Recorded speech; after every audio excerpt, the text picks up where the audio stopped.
Μια φορά και έναν καιρό, δύο αδερφούλες ετοιμάστηκαν για διακοπές. Όμως πριν φύγουν, είχαν κάτι πολύ σημαντικό να κάνουν. Το καλοκαίρι, οι ανάγκες για αίμα είναι αυξημένες. Γι' αυτό προσφέρουμε αίμα όσο πιο συχνά μπορούμε και δίνουμε την ευκαιρία για ακόμα περισσότερες ιστορίες με happy end.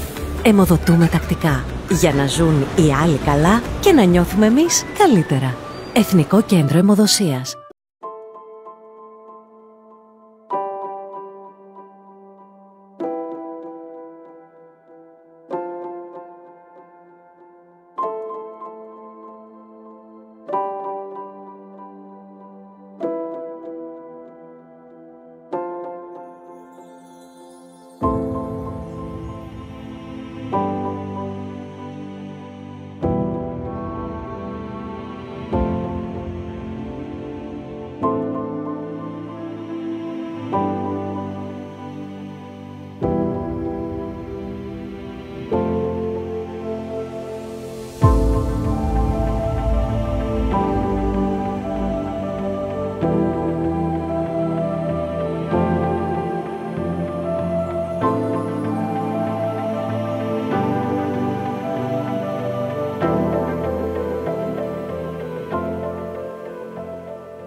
Αιμοδοσία σήμερα εδώ ο Σπάρτακος. Η συμμετοχή σας είναι σημαντική. Πώς νιώθετε?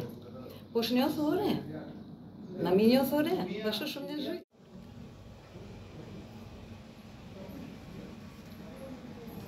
Συμμετέχουμε στην αιμοδοσία του Σπάρτακου γιατί το αίμα σώζει ζωές. Είναι ανάγκη ο κόσμος να έρχεται να δίνει. Σήμερα έχουμε έρθει εδώ στον Άης Αγίου Δημητρίου η Τράπεζα Αίματος του Σπάρτακου για να πραγματοποιήσει την αιμοδοσία στον χώρο του σταθμού.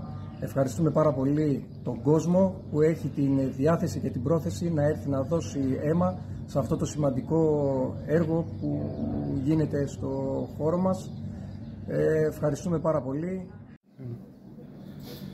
Οι εργαζόμενοι της ΔΕΗ, οι εργαζόμενοι των ορυχείων και των ΑΗΣ δίνουν αίμα, δίνουν ζωή.